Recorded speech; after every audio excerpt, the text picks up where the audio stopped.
Today, we're going to look a little bit at contentment and joy. This last couple of days, Mia and I flew home to Chicago to see my family. This is like our first trial of going to see the in-laws for holidays. We've been married for just over 9 months now, and so this is our first Thanksgiving with the in-laws. You know, as a married couple, this is our first go at it, and for Christmas, the couple days after Christmas, we're going to go to Virginia and see her family and give that a go. You know, we're experimenting what it's like to go spend the holidays with the in-laws. And so we were at home and in Chicago, had some great food, great family time, which, by the way, I don't know if anyone else said this, but stuffing, for me, definitely my favorite Thanksgiving food that I had this week. Anybody else have any favorites? What were your favorite foods this week? Pie, turkey, pie again, more turkey again, right? It's just like, keep it coming, man. Just keep it coming. It's all so good, so amazing. We got to do a lot of that with our family. Just had a blast with them. But also, being back in Chicago, it's really interesting how much of a buzz there is around the Chicago Cubs baseball team, you guys. I got to tell you, it's exciting. Now, this is kind of a really rare thing because usually it's the off season. There isn't any baseball going on right now. It's no big deal. No games are being played or anything. But in Chicago, there's a lot of buzz right now because there's this chance, you guys, like hope springs eternal for Cubs fans like myself, that next year will be the year, right? And so we have so much hope in what will be this next year, and there's lots of expectations, and everybody's getting their hopes up that this will be the year. And to be honest, I really don't think it will be, but I think we are taking a good step in the right direction.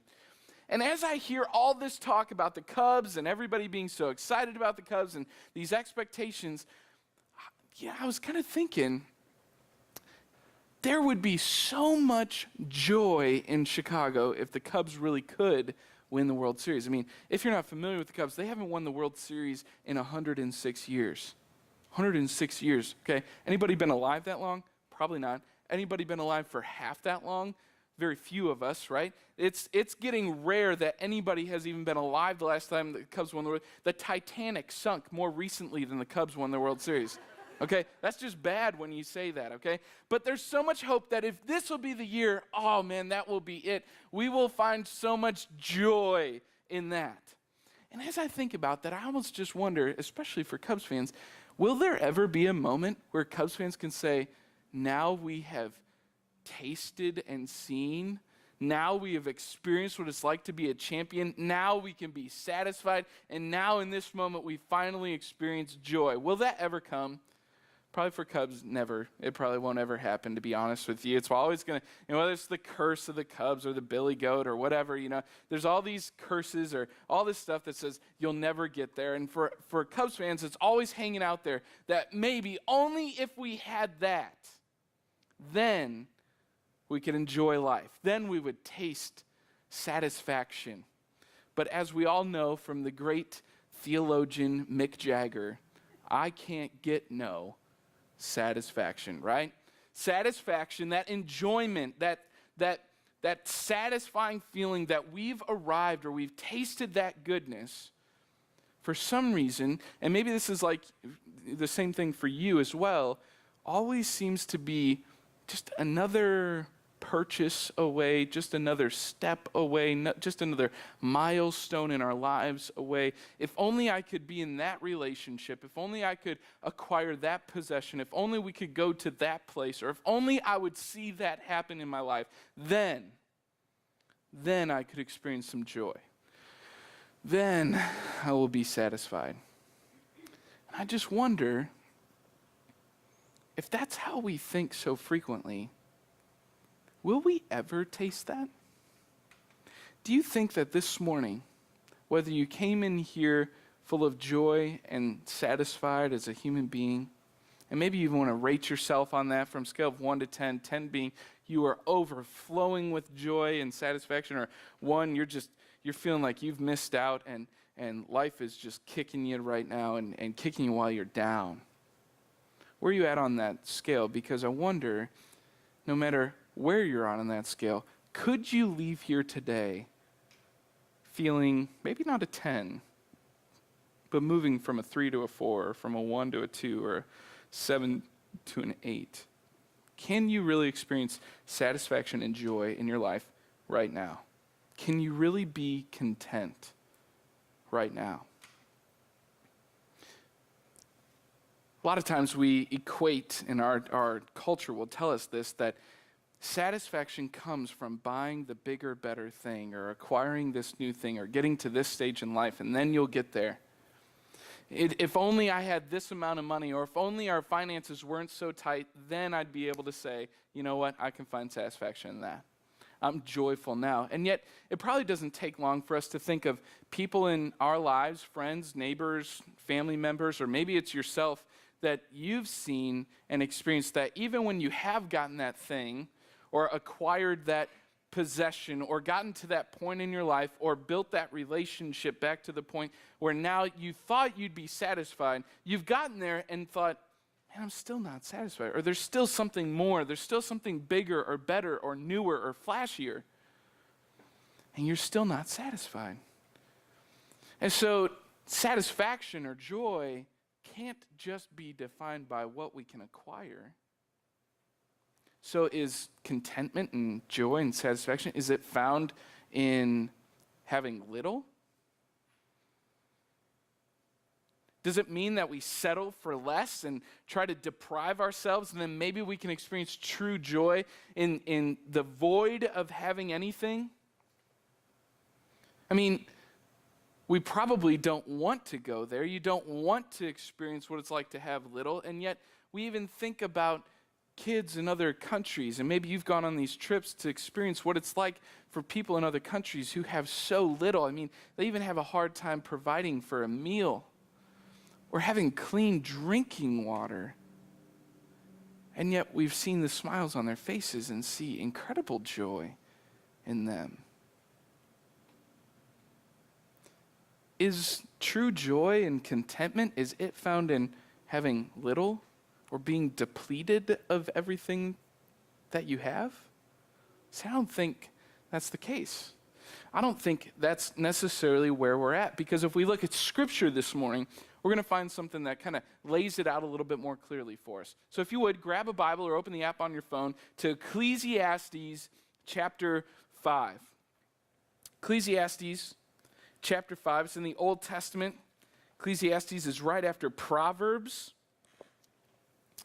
Ecclesiastes chapter 5, starting in verse 18. And I want to give you just a little bit of backdrop of who it is that's writing these words that are inspired by God.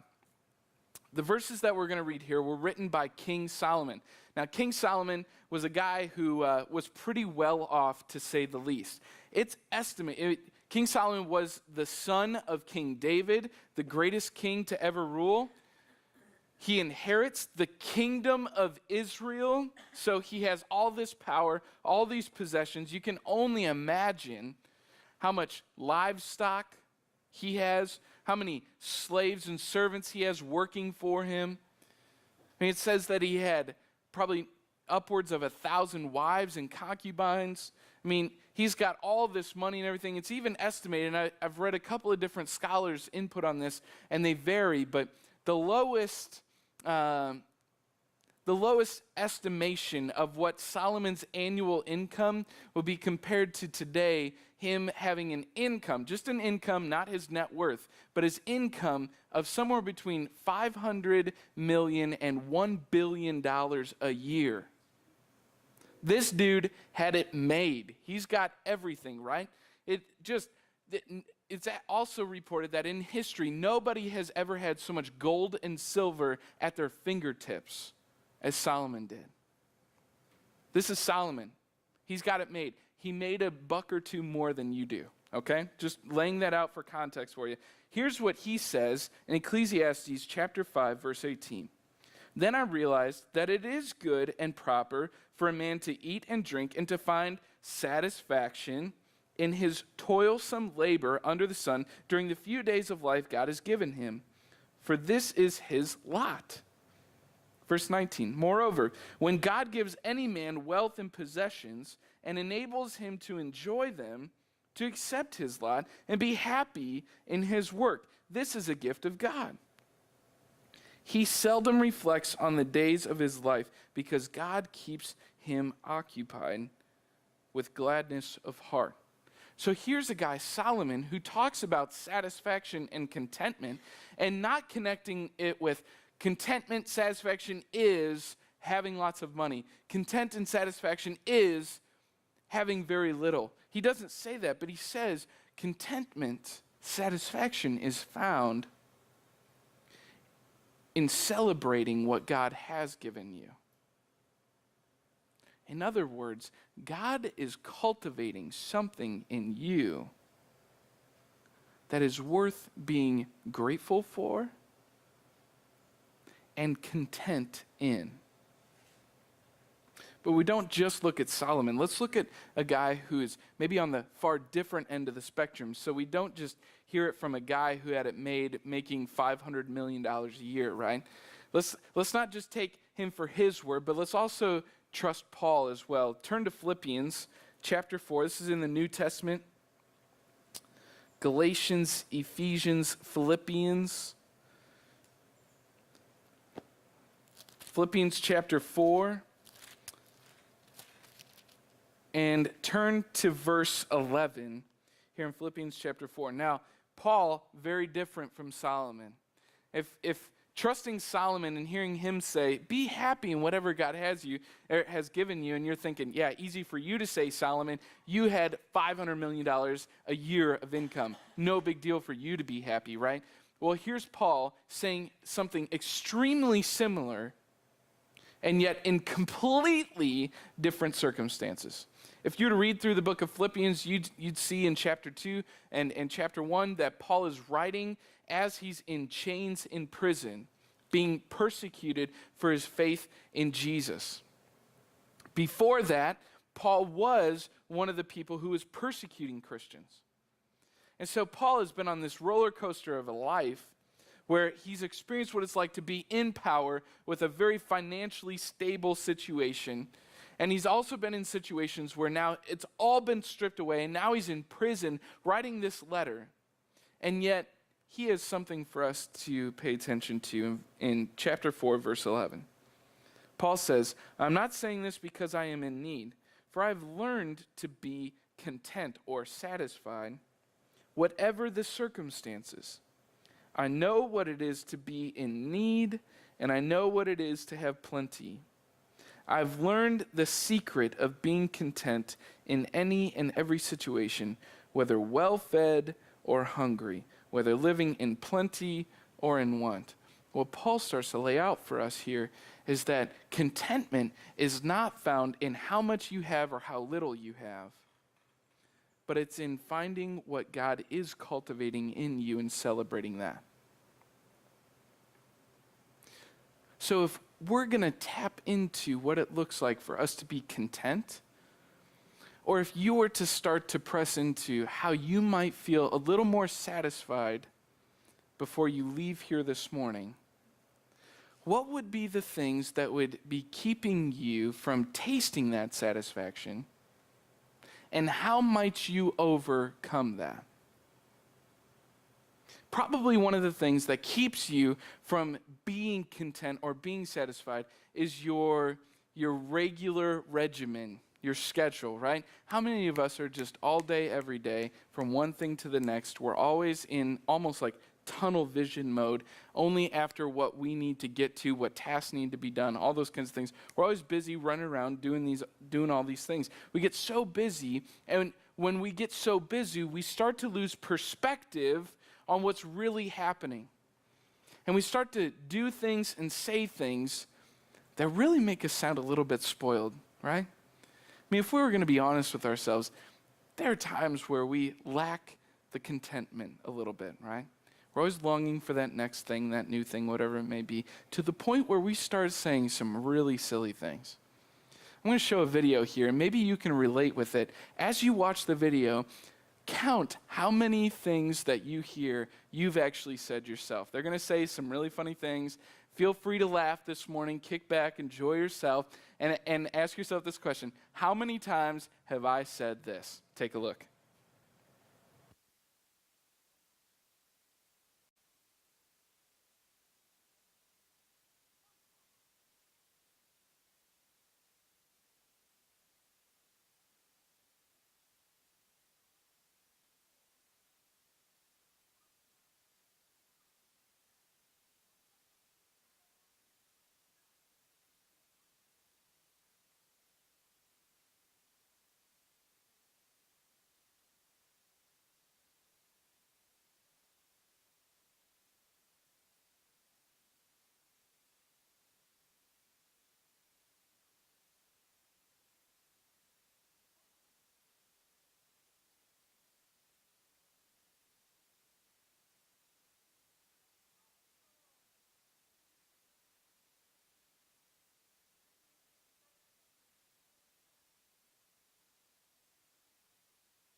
So, does anybody have the Snuggie problem? Like you've got the Snuggie at home, or you don't have the Snuggie, and so you don't have any sleeves in your blanket. That is the worst, right? I mean, it's just terrible. Now, that maybe is a little bit dramatic, but I can definitely resonate with some of those things. You open up the fridge, it's full of food, and there's nothing to eat, right? And we find ourselves complaining about some of the most just ridiculous things, and yet somehow we've gotten to that point where we find a way to complain about our situation because we're not content in our situation. We're not satisfied in our situation. What is it that gets us to that point? Is it the daily regimen, the daily rituals and things we go through every day that just it's one day after the next and nothing is special anymore? Nothing tastes as good as it did the first time. Nothing is as sweet as it used to be. Things become mundane and status quo, and it's just another Sunday. It's just another Monday, Tuesday, whatever it may be. It's just another Thanksgiving. It's just another Christmas. It's like going through life without having any perspective leads us to a place where we begin to covet more. And what we covet leaves us feeling like what we have now isn't enough. Or what we're experiencing, our relationship status now isn't enough. And only if we could get to that, if only I could have that, then I'll be a joyful person. Then I'll be satisfied. Then I'll be content. But I can't have it now. I can't be content now because it's still out there. It's just out of my reach. This way of living that we've become so accustomed to, and if we were to take actually weeks to really unearth this and start to dig into it a little bit more, we'd really begin to discover that this is more deeply rooted in us than we really understand. And yet, we deal with this coveting problem all the time. It's almost like coveting camouflages contentment. The way we covet something takes our contentment and shields it from our eyes so that we can't see it, we can't grasp it, we can't know what it feels like because we're always waiting for the next thing. What Solomon says and what Paul says in Scripture here and what we hear from them is that no matter whether you have a lot or you have a little, you can still experience joy and contentment no matter your situation. We have Solomon, who's on one end of the spectrum as one of the top wealthiest people in the history of the world. And you have Paul, who is writing this letter as he's in prison, experiencing torture, being in chains. And if both of them can say they understand what it means to be satisfied and content, then what is it for you and I that we can latch on to that will help us take that next step in being content and joyful people ourselves? Look back at Philippians chapter 4, verse 13. Right, Paul has just gotten done saying, I know what it's like to have a lot. I know what it's like to have a little. And yet I am content no matter the situation. And then he says this in verse 13, these famous words that so often we take out of context and don't have it in this context. Verse 13 says, I can do everything through him who gives me strength. Right? I can do all things through Christ who gives me strength. A lot of times that's on a nice little plaque hanging over a frame or a doorway or over the fireplace, and it's a really nice reminder that we can do anything in Christ, yet we forget that it's in the context of contentment.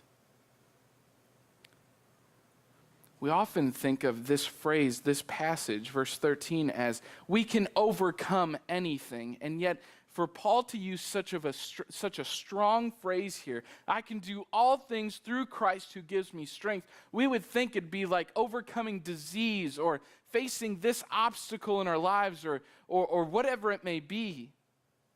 But do we relate that to the obstacle of overcoming our lack of contentment?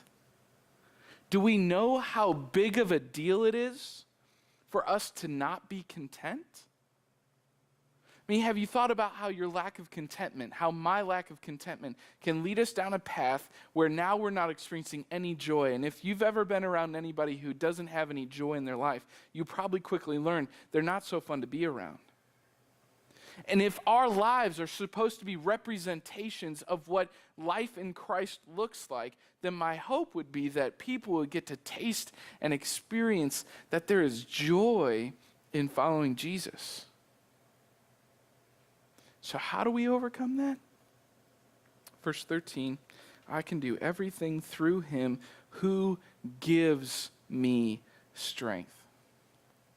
Paul is in a situation where the thing that he needs most is strength, because his strength has been ripped away from him. He can no longer depend on his own strength because he's in shackles and chains, chained up to a wall in prison. He's got no strength to break away. He's got no ability to change his situation. And so the thing that he relies on is what God cultivates in him, which is strength. Which leads us to the question that we want to kind of close our time with this morning. Closing the series and closing our morning together today. What is it that God is cultivating in you? What is it that God is cultivating in you? Whether you have much or you have little, regardless of your circumstance and where you might be in that spectrum, have you taken time to ask the question, what is God cultivating in me? God was cultivating amazing things in Solomon. There's no doubt that everything that Solomon had was given to him as a blessing from God. And yet, in the same breath, we can say that Paul, even though he's in completely different circumstances, Paul is having God cultivate strength in him. And no matter where you're at in this wealth spectrum, we really start to understand as we read from Paul here that contentment actually has nothing to do with possessions and everything to do with recognizing what God is cultivating in us. And it starts with recognizing what God cultivates in us through Jesus. Because what God cultivates in us through Jesus is a second chance, is new life, is forgiveness, it's hope. And for somebody who's in a hopeless situation, for God to cultivate hope in you because of what Jesus has done, changes everything. And when we start to have that perspective of, wow, look at what God is cultivating in my life. Maybe it is possessions. Maybe it is money. And God's been cultivating that in you so that you can give it away and be a blessing to other people. Maybe God is cultivating relationships in you. And the way that you're able to connect with other people is so amazing that you're able to almost make them feel like family. Maybe even something so crazy as this. God's been cultivating and blessing you with a book that's sitting on the shelf back home that you picked up on Amazon.com, had it delivered, or maybe it's in your Kindle, or maybe you even checked it out from the library a long time ago, and you know that if you could just have some time to read that book, it could change you. And maybe that book is this, or maybe that book is something else you've bought along the way, that because you've been going through the regimen of life, you just haven't had time to gain perspective, if you will. So I want you to just take a moment right now. And actually for the next few minutes, you're going to have an opportunity to write these things down, and maybe you want to take notes and make a list. What is it that God's been cultivating in you? Could be finances, could be time, could be energy, could be children. It could be a book that you get an opportunity to read now that could just change the way you see life and experience who God is in your world. What is it that God is cultivating in you that you can give away for the sake of others? That's why we've been talking about this transformation, generosity, contentment. So that as we live out our lives, we're being representatives of the King in heaven who continues to cultivate much in us so that we can then bring that and be generous in the lives of other people.